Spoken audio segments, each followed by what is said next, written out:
Hey there, my name is Serg Veniegas and you're watching the video presentation of BSA 1-1's first group.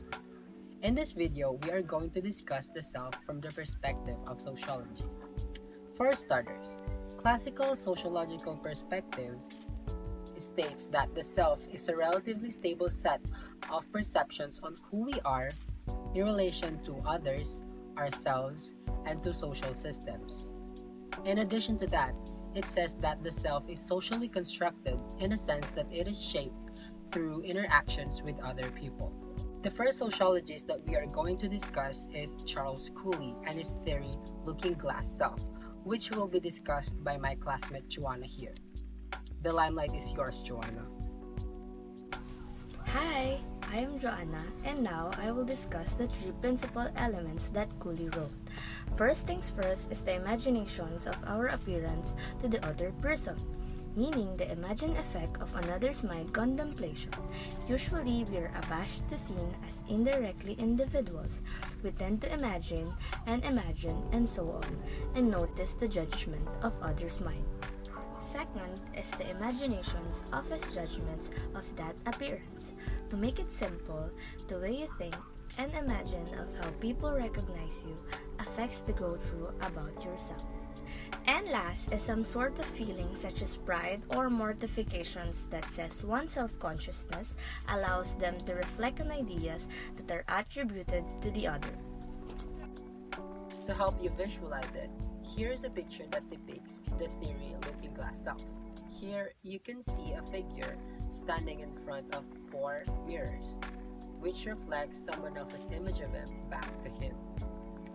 On to the next sociologist. This next sociologist is George Herbert Mead, with his theory named after him, Mead's theory, which will be discussed by Nadine. Take it away, Nadine. Good day everyone, I'm Nadine of Consolacion. Let's move on to the next topic.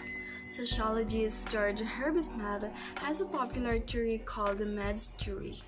This is all about the social self. He argued that the self, which is the part of a person's personality consisting of a self-awareness and self-image, is a product of social experience. Moreover, according to the Mead, there are 3 activities develop the self: the language, play, and games. First, language develops self by allowing individuals to respond to each other through symbols, gestures, words, and sounds. Second, play develops self by allowing individuals to take on different roles, pretend and express expectation of others. Third is games develops self by allowing individuals to understand and adhere to the rules of the activity. Moving on to Mead's distinction of I and me. Hi, I am Sabio and I will discuss 2 sides of self. Mead sees the person as an active process, not just the reflection of the society. Now, let's take a look at the 2 sides of the self, the I and the me. So when we say I, that's how the person sees himself, while the me is how others see us.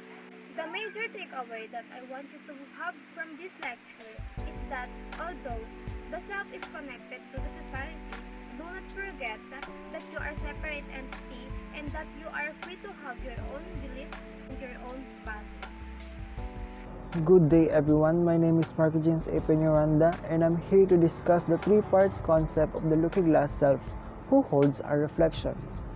Cooley thought that an individual and society do not exist separately, but rather the individual is the product of society, and society is the product of the individual. There are 3 parts of this concept. First part is how person thinks the other perceives him. This is what do you think other people think of you. Then second part is how the person thinks the other judge that perception. This is what you think other people think based on what you think they think of you. And last part of this concept is the reaction of the person to the assumed perceptions and judgments. Hi, I'm Marella Dacir and I will discuss some additional ideas. The theory initially appears to explain why every individual is nothing more than the reflection of society. Generally, the theory can agree that majority of people are trying to fit into society in some manner. And to fit in means to follow rules of the group to which we belong or want to belong. In a more realistic manner, this theory just means that we are a product of our cultures, our physical surroundings, and the human beings with whom we associate. This discipline made an impact in our lives in a sense that made us think twice about how we interact and socialize with other people. Now hear me out. From now on, we will only associate ourselves with people whom we want to be like. That is all for this video. Once again, we are the Group 1 of BSA 1-1. Hope you learned new things and thank you for watching. Goodbye, au revoir, adios.